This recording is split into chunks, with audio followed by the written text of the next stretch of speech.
Good evening. I'm Mike Emanuel in for Brett Baer. Action on two fronts tonight regarding North Korea. The U.S. is slapping more sanctions on the Hermit Kingdom, and Russia says it is ready and waiting to mediate talks between the U.S. and the Kim Jong-un regime.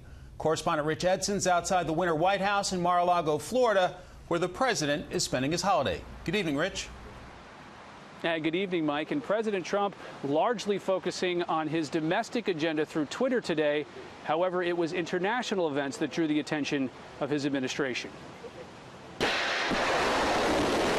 The Trump administration refuses to take a holiday from sanctioning North Koreans. The Treasury Department announced the United States is sanctioning two it describes as key leaders of North Korea's unlawful weapons programs.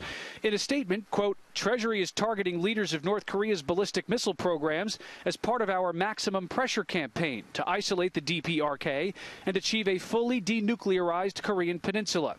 The announcement follows Friday's United Nations Security Council resolution that imposed new sanctions on North Korea, targeting its money flow, a move North Korea equated to an act of war. International reports say the Russian government is offering to mediate between the U.S. and North Korea. The State Department failed to respond to requests to comment on the offer. Secretary of State Rex Tillerson has said North Korea must earn its way back to the negotiating table, starting with a halt on its missile and nuclear tests. Before leaving for his holiday in South Florida, the president promised persistent pressure on Kim Jong-un. There is much more work to do.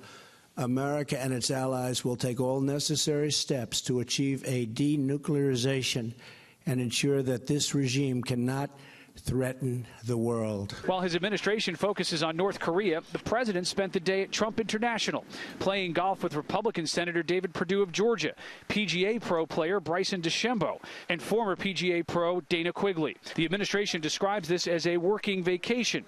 On policy from the president this morning, a tweet, quote, based on the fact that the very unfair and unpopular individual mandate has been terminated as part of our tax cut bill, which essentially repeals over time Obamacare, the Democrats and Republicans will eventually come together and develop a great new health care plan. Republicans already tried to replace Obamacare, thwarted by insufficient support in their own party.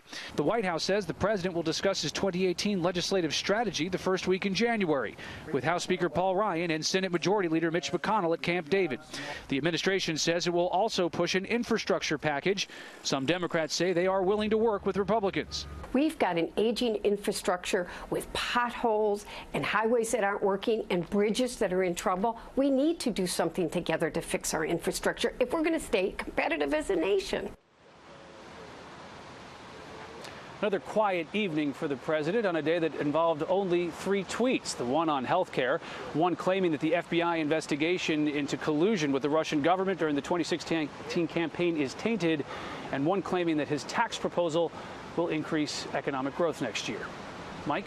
Rich Edson in beautiful West Palm Beach. Rich, many thanks.